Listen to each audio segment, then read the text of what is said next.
HPV vaccine कभी मत लेना, क्योंकि इससे कैंसर होता है। जी हाँ, क्योंकि यह रिसर्च में कई साल पहले आ चुका है कि एचपीवी वायरस से कैंसर होता है।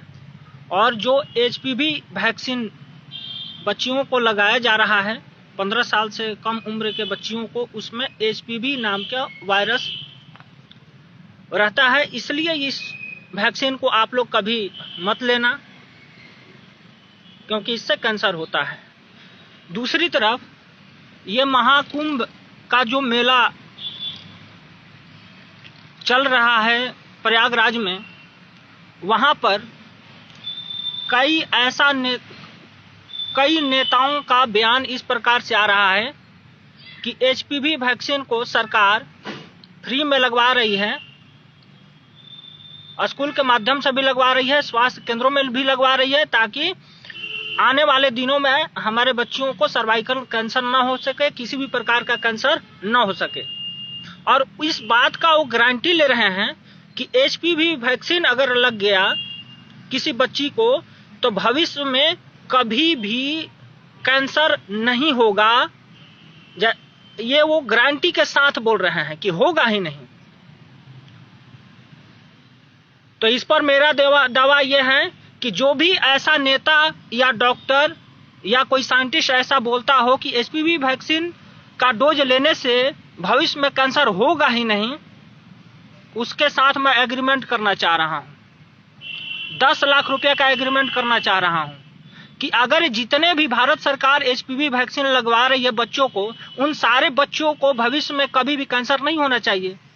अगर एक बच्ची को भी अगर कैंसर होता है तो उनको हमें 10 लाख रुपया देना पड़ेगा।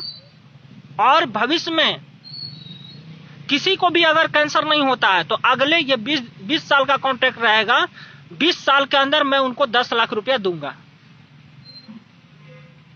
और जो ये कॉन्ट्रैक्ट कराएगा हमारे और उनके बीच में, इनको मैं अलग से 5 लाख रुपया दूंगा। तो अगर कोई ऐसा नेता, मंत्री, विधायक और कोई डॉक्टर, साइंटिस्ट बोल रहा है कि एचपीवी वैक्सीन लगने के बाद कभी भी कैंसर होगा ही नहीं, तो आप लोग जरूर उन महानुभावों से बात करिए और हमारे और उनके बीच में ये कांटेक्ट कराइए, ताकि उसमें हिस्सा आपको भविष्य में भी 5 लाख रुपया आपको मिलेगा। जबकि कहने का मतलब यह है कि एनल कैंसर फाउंडेशन ने यह डिक्लेयर कर दिया है कि जो कैंसर का कारण है वो एचपीवी नाम का वायरस है, जिसको ह्यूमन पेपिलोमा वायरस कहा जाता है। तो ये किस आधार पर उसने कहा कि इससे कैंसर होता है? तो साइंटिस्टों ने इस प्रकार से कहा कि ये जो वायरस जिसके शरीर में पनपते हैं, तो ये ज्यादा मात्रा में शर्करा को खाते हैं, यानी शुगर को ज्यादा मात्रा में खाते हैं। तो इससे उन्होंने कह दिया कि ये तो कैंसर का पोषक है, इससे कैंसर होता है। अब उन लोगों से एक मेरा सवाल है कि कई तरह के बच्चे होते हैं, कुछ बच्चे कम खाना खाते हैं, कुछ बच्चे ज्यादा खाना खाते हैं। तो क्या यह कहा जा सकता है कि जो बच्चे कम खाना खा रहे हैं वो बहुत बढ़िया हैं, वो झगड़ा नहीं करेंगे भविष्य में, वो हिंसक नहीं होंगे, वो क्रूर नहीं होंगे? और क्या यह कहना उचित होगा कि जो बच्चे ज्यादा खाना खा रहे हैं वो शांत नहीं हो सकते, वो दयावान नहीं हो सकते, उनमें अध्यात्म का विकसित नहीं हो सकता, दयालु नहीं हो सकते? क्या ऐसा कहना उचित है? तो एचपीवी नाम का जो वायरस है, अगर वो शर्करा ज्यादा खा रहा है तो इसका मतलब ये नहीं है कि वो कैंसर को पैदा करता है। यह मूर्खता भरी शोध है, जिस शोध को हम नकारते हैं, क्योंकि एचपीवी वैक्सीन को एचपीवी जो है वायरस, वो इतना खतरनाक नहीं है। क्यों? क्योंकि दुनिया में ऐसा कहा जा रहा है रिपोर्ट में कि दुनिया में जितने भी प्रकार के कैंसर होते हैं, चाहे लंग्स के कैंसर हो, या फेफड़े के कैंसर हो, या ब्लड कैंसर हो, या गर्भाशय का कैंसर हो, या सर्वाइकल का कैंसर हो, दुनिया में जितने भी प्रकार के कैंसर होते हैं और जितने भी रोगी होते हैं, उसमें से मात्र 5% व्यक्ति ही एचपीवी वायरस के कारण कैंसर का मरीज बनते हैं। तो ये 5% तो बहुत ही कम है। 95% किसी और वजह से लोग कैंसर ग्रस्त होते हैं, तो उन 95% का कोई तो आंकड़ा दिया नहीं, और ये लेके चल पड़े कि इससे दुनिया में 5% कैंसर की बीमारी होती है, इसलिए इस पर वैक्सीन, एचपीवी वैक्सीन बना दिए। और वो भी एक तरह के वैक्सीन नहीं बनाए, वैक्सीन 6 प्रकार का बनाए हैं, जिसको एचपीवी 16, एचपीवी 18, एचपीवी 31, एचपीवी 33, 45, 52, 58 इस प्रकार से उन्होंने नामकरण कर दिया। और हर वैक्सीन पर उन्होंने ये कह दिया कि ये 15 साल के बच्चियों को लगाया जाना चाहिए, ये 20 साल के बच्चों और के लिए है, और ये 25 साल के युवा के लिए है, ये 45 साल के युवा आदमी के लिए है, और ये बूढ़ों के लिए है। उन्होंने कैटेगरी वाइज इस वैक्सीन को उन्होंने बांट दिया है। और एक वैक्सीन का कीमत जरा लगा लीजिए कि मार्केट में लगभग 2000 से 4000 रुपया के बीच आती है, क्योंकि 6 वैक्सीन का दाम अलग अलग होता है, अलग अलग कंपनियां बनाई हैं। और सरकार बोल रही है कि 1200 रुपया हमें 1200 रुपया में हम कंपनी से खरीदते हैं एक वैक्सीन एचपीवी की, और वो हम मुफ्त में लगा रहे हैं। किसको? स्कूल के माध्यम से बच्चियों को लगाया जा रहा है, बच्चों को लगाया जा रहा है, 15 साल से कम के उम्र की बच्चियों को। और दूसरी तरफ आपके जो राजा हैं वो बिल्लू भाई से मिलते हैं और कहते हैं कि मैं बजट का पैसा निकाला हूं। किस लिए? भाई एचपीवी पर शोध करवाने के लिए साइंटिस्टों से, और वैक्सीन बनवाने के लिए, और सबको लगाने के लिए। इन्होंने कहा था और किया भी, और लग भी रहा है। उन्होंने ये कहा कि योनि का कैंसर हो, चाहे लिंग का कैंसर हो, चाहे गर्भाशय का कैंसर हो, चाहे सर्वाइकल का कैंसर हो, चाहे ओवरी सिंड्रोम का कैंसर हो, चाहे ट्यूमर हो,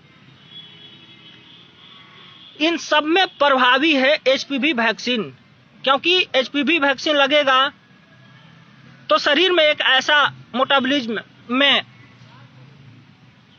इस प्रकार के रोग प्रतिरोधक क्षमता बनेगी जो इन सारे कैंसर सेल को रोक सकती है, मार सकती है, और शरीर को रक्षा प्रदान कर सकती है। ये उन लोगों को कहना है। हमारा क्या कहना है कि मैं अभी बिल्कुल स्वस्थ हूं, मेरे अगर किडनी से या लंग्स से कोई टिश्यू अगर निकाल दिया जाए और उसका बायोप्सी अगर कर दिया जाए, तो यह कोई जरूरी नहीं है कि उसमें कैंसर सेल नहीं होंगे, या फिर बायोप्सी में यह सिद्ध नहीं होगा कि मैं कैंसर ग्रस्त नहीं हूं। अगर आप स्वस्थ हैं या मैं स्वस्थ हूं तो यह कोई जरूरी नहीं है, क्योंकि अगर टिश्यू को आप बायोप्सी करेंगे तो वो कैंसर सेल बताएगा ही बताएगा, क्योंकि प्रत्येक शरीर में, प्रत्येक प्राणी के शरीर में कैंसर सेल होते ही होते हैं। हमारे शरीर में भी कैंसर सेल है, और आपके शरीर में, सभी लिविंग थिंग्स में, सभी मनुष्य प्राणियों में ये होते ही है कैंसर सेल। अगर कोई ऐसा शरीर का कोशिका है जो शरीर के अनुरूप नहीं है, तो ये क्या करते हैं, कैंसर सेल उसको मारते हैं और खा जाते हैं। इसलिए यह कोई जरूरी नहीं है कि मेरे अंदर वो कैंसर सेल नहीं है, वो कैंसर सेल है और वो आ सकता है। तो कहने का मतलब है कि ये जो एचपीवी वैक्सीन लग रही है और सरकार बोल रही है कि 100% गारंटी के साथ कहते हैं कि जिसको लग जाएगा वैक्सीन उसको भविष्य में कभी भी कैंसर हो ही नहीं सकता, यह बिल्कुल फ्रॉड है। जनता के साथ फ्रॉड हो रहा है, और इन चुपड़ा चुपड़ी के बातों में आप कभी भी मत आइए। अपने बच्चे के जीवन बचा लीजिए, खुद अपना जीवन को बचाइए। आपने कोरोना का वैक्सीन लगा तो आप देख लिए कि कोरोना का वैक्सीन जब लगा उस समय से कैंसर का रोग जो प्रसार हुआ है वो 300% ज्यादा बढ़ा, और फिर आज अगर 2025 का अगर बताएं तो 2020 के मुकाबले 900% बढ़ गया है। सिर्फ उस वैक्सीन लेने के कारण बढ़ गया है।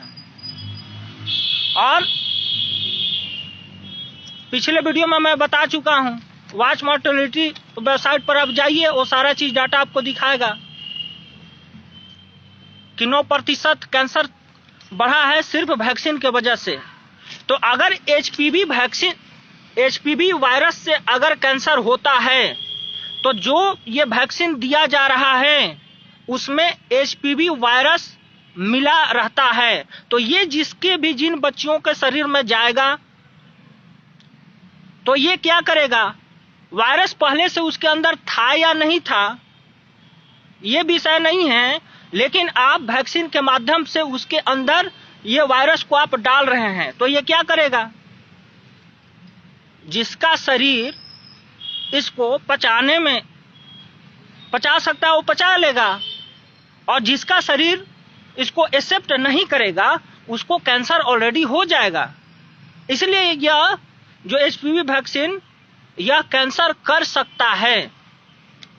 और आप यह भी देखते हैं कि जिन बच्चों का एचपीवी वैक्सीन लग रहा है उनमें कुछ ना कुछ साइड इफेक्ट देखने को मिल रहा है। किसी को एलर्जी हो जा रहा है, किसी को मांसपेशियों में दर्द हो जा रहा है, किसी को गठिया पकड़ ले रहा है, कोई बच्चे जो हैं वो बेहोशी की हालत में चले जा रहे हैं या थकान हो जा रहा है, किसी को उल्टी हो सकता है। ये साइड इफेक्ट देखे जा रहे हैं और इसके एचपीवी वैक्सीन के ये सब साइड इफेक्ट होते हैं। जिसका शरीर एक्सेप्ट नहीं करेगा वो एचपीवी तो कुछ ना कुछ करेगा, और कुछ करने के चक्कर में बहुत कुछ कर दे सकता है। ये उसी कारण शरीर के जो त्वचा है उस पर लालिमा किसी का आ रहा है, जहां पर इंजेक्शन लग रहे हैं वहां पर बहुत ज्यादा दर्द, मांसपेशियों में तनाव हो जा रहा है और वहां पर चकता जैसा हो जा रहा है।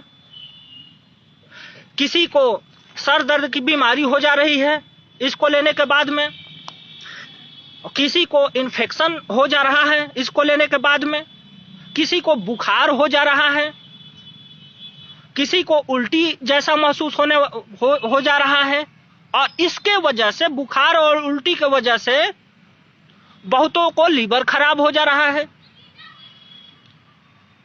तो एचपीवी वैक्सीन का बहुत सारा नुकसान है। जैसे पिछला सुई लगा था कोविड-19 का, उसी प्रकार से इसका भी बहुत ज्यादा साइड इफेक्ट है। इसलिए बार बार कहता हूं कि किसी भी टीके के बारे में आप न पढ़े। अब कैसे सरकार यह निर्णय लिया कि इस एचपीवी वैक्सीन को देना ही है, तो एक संस्था है सीडीसी नाम का, centre for disease control and prevention, उसने कहा था अक्टूबर 2016 में कि ये जो एचपीवी नाम की जो वैक्सीन है यह सुरक्षित है और 15 साल के उम्र के कम बच्चों को और बच्चियों को यह लगाया जाना चाहिए। उसने यह भी कहा था कि जो अन्य प्रकार के एचपीवी वैक्सीन बनाए जा रहे हैं समयानुसार उसको युवावस्था में लोगों को भी दिया जाएगा, 45 साल के युवाओं को भी दिया जाएगा, और जो बूढ़े हो चले हैं लोग उनको भी दिया जाएगा। लेकिन ये सीडीसी जो है इसका रिपोर्ट अक्टूबर 2016 के रिपोर्ट के आधार पर डब्ल्यूएचओ ने यह कहा कि भाई जिन बच्चियों का उम्र 15 साल से कम है उनको 6 महीना में दो डोज आपको लेनी है। वो कब लेनी है, अगर पहला डोज अगर इस समय आज अगर दिए तो दूसरा डोज कब लेनी है, 1 से 2 महीना के बाद, और तीसरा डोज कब लेनी है उसके अगले 4 महीना के बाद। तो इस तरीके से ये 3 डोज देंगे, लेकिन ये 3 डोज पे रुकने वाला सरकार नहीं है। और भी ज्यादा ये डोज देने का प्लान बनाएगा जब हम जैसे गुलाम और अंधभक्त उनकी गुलामी स्वीकार करके अपने बच्चों को एचपीवी वैक्सीन लगवाएंगे। यह कोई सर्वाइकल कैंसर का बचाव नहीं करता है। आप ये जानते हैं कि ये यहां से जो सर्वाइकल जो की रीढ़ की हड्डी जो स्टार्ट होती है और गुहा तक नीचे जाती है, वो इस प्रकार से एक पंप की तरह, पाइप की तरह होती है, जिसमें से 72 करोड़ 72 लाख 72,172 नस और नाड़ियां दोनों तरफ, लेफ्ट और राइट तरफ निकलती है और सभी अंगों में पहुंचती है। और सबका केंद्र बिंदु जो सेंटर होता है वो नाभि होता है। तो ये जो वैक्सीन जो भी बच्चियों को लगाया जाएगा एचपीवी वैक्सीन, उन नस और नाड़ियों पर यह प्रभाव करेगा। जो प्लेटलेट बनते हैं उन हड्डियों के बीच में हड्डियों को बीच में से प्लेटलेट बनते हैं, उस प्लेटलेट को ये बनने नहीं देगा। जिन बच्चियों को ये एचपीवी वैक्सीन लगाई जाएगी, क्योंकि चूंकि आप जानते हैं कि जब बच्चियों का उम्र बढ़ती है और 15 साल तक होती है, तो उस समय तक बच्चियों का गर्भाशय भी बढ़ता है, विकसित होता है, और गर्भाशय के अंदर एक फैलोपियन ट्यूब रहता है। वो फैलोपियन ट्यूब का भी निर्माण होता है, वो भी विकसित होता है। तो जब ये वैक्सीन आप लगाएंगे तो वो फैलोपियन ट्यूब को विकसित नहीं होने देगा। और फैलोपियन ट्यूब क्या है, उसका क्या कार्य है? क्योंकि एक लड़की के अंदर जो अंडाशय होता है, अंडाशय में जो अंडा बनता है, तो निषेचन के लिए, अंडा के निषेचन के लिए वो फैलोपियन ट्यूब में ही आता है। संभोग क्रिया के द्वारा जब शुक्राणु गर्भ में पहुंचता है तो ग्रीवा के रास्ते और गर्भ के रास्ते में यही फैलोपियन ट्यूब में पहुंचता है। और शुक्राणु क्या करता है? फैलोपियन ट्यूब में जो पहले से अंडाणु आया है उससे मिलता है और उसको निषेचित करता है। और जब निषेचित वो होता है तो फिर दो कोशिका जब मिलता है तो बहु कोशिका का निर्माण होता है। क्यों? क्योंकि उसमें जेनेटिक जो मटेरियल है रज का और वीर्य का, रज मतलब मादा का, मतलब अंडा के अंदर जो भी जेनेटिकल मटेरियल है उसको रज बोलते हैं, और शुक्राणु के अंदर जो भी जेनेटिकल मटेरियल है वो दोनों में निषेचन की क्रिया होती है। तो बहुकोशीय सर्किल का निर्माण होता है, उसको बोलते हैं युग्मक, यानी कि जाइगोट। और जाइगोट का जब विकसित होता है तब बनता है भ्रूण। और भ्रूण जब विकसित होता है तो वही 9 महीना तक लगातार विकसित होते रहता है, होते रहता है जब तक कि बच्चा का जन्म न हो जाए।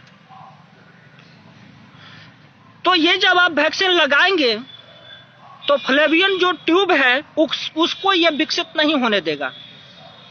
और जब फैलोपियन ट्यूब विकसित नहीं होगा तो वो जो बच्ची है, इस फैलोपियन ट्यूब के संकुचित होने के कारण कभी भी उसके अंदर जाइगोट का निर्माण नहीं होगा, युग्मक का निर्माण नहीं होगा। और जब युग्मक का निर्माण नहीं होगा तो वो कभी मां नहीं बन सकती है। और जब वो मां नहीं बन सकती है और बांझ हो सकती है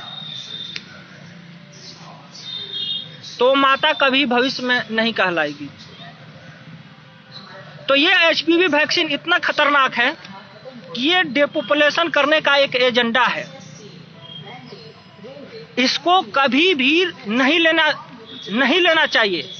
किसी भी बच्ची को नहीं लगवाना चाहिए। सरकार तो ये कह रही है कि ये HPV वैक्सीन लिंग कैंसर को खत्म कर देता है, योनि के अंदर कैंसर सेल को खत्म कर देता है, जबकि इसके प्रभाव उल्टे होते हैं। सरकार अगर कुछ भी कहती है तो उस पर भरोसा ना करें, रिसर्च पर जाएं और रिसर्च क्या कहता है उसको समझें।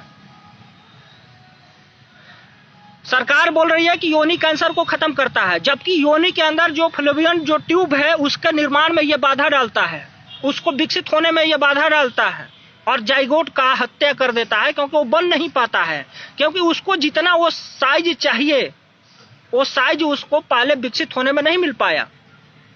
इसीलिए आप देखेंगे कि जगह जगह पर IVF सेंटर अभी खोले जा रहे हैं, कृत्रिम गर्भाधान सेंटर खोले जा रहे हैं। ये सब कस्बों में, सारे शहरों में, सारे मोहल्ले में खोले जा रहे हैं, क्योंकि उनको पता है कि ये जैसे ही वैक्सीन लगेगी तो नपुंसकता की बाढ़ आएगी। वैसे भी लगभग 5 साल के अंदर नपुंसकता जो बढ़ी है वो लगभग 800% से ज्यादा बढ़ चुकी है। इनफर्टिलिटी जो रेट है वो 800% से ज्यादा बढ़ चुकी है पिछले 5 सालों में। तो इसके आधार पर मैं कहना चाह रहा हूं कि कभी भी HPV वैक्सीन आप न लें और दूसरों को भी सलाह दें कि वो भी न लें। अब एक न्यूज आती है जिसमें यह कहा जाता है कि जो भी मास्टर हैं पढ़ाने वाले उनको तनख्वाह रोक दिया जाएगा, जो भी स्वास्थ्य कर्मी हैं उनका तनख्वाह रोक दिया जाएगा। ये उनको डराया जा रहा है, धमकाया जा रहा है। जो भी माता पिता अपने बच्चे को HPV वैक्सीन नहीं लगवाएगा उन बच्चों का एडमिशन स्कूल में आप नहीं करा पाएंगे। अगर बच्चे को किसी भी प्रकार का अगर रोग होता है और जब आप हॉस्पिटल में दिखाने के लिए लेके जाएंगे तो पहले पूछा जाएगा कि HPV वैक्सीन लगवाया कि नहीं, और जब आप नहीं लगवाए होंगे तो कहा जाएगा कि पहले HPV वैक्सीन लगवाओ, तभी हम इलाज के लिए हम स्वीकृत करेंगे। तो ये सब नाटक चलने लगा है और ये चलता रहेगा। इसलिए आप लोगों से मेरी गुजारिश है कि थोड़ा सा आयुर्वेद के बारे में आप लोग नॉलेज ले लीजिए, ज्ञान ले लीजिए, कुछ होम्योपैथिक के बारे में ज्ञान ले लीजिए, कुछ नेचुरोपैथी के बारे में ज्ञान ले लीजिए, और कुछ भी अगर रोग होता है तो पहले अपने घर में इलाज करिए। जब वो सही नहीं होता है तब हम जैसे राजूवादी भाई लोगों को क्लिनिक में आइए या संपर्क करिए कि ऐसा ऐसा ये हुआ है, अब क्या करें। आप किसी भी सरकारी संस्थान में न दिखाने जाएं, किसी भी रोग को दिखाने के लिए प्राइवेट संस्थानों में न जाएं, पहले घर पर खुद से ही उसको ठीक करने का प्रयास करें। बहुत सारे हमारे वीडियो हैं जो YouTube चैनल से गायब कर दिए गए, जिस पर हमने नेचुरोपैथी के बारे में बता रखा था, आयुर्वेद के बारे में बता रखा था, कौन सी बीमारी में आपको क्या करना चाहिए, क्या नहीं करना चाहिए, सब चीज बता रखा था। वो अब वीडियो तो आपको मिलने से रहे नहीं मिल पाएगा, चैनल उड़ गए तो कहां से मिलेगा।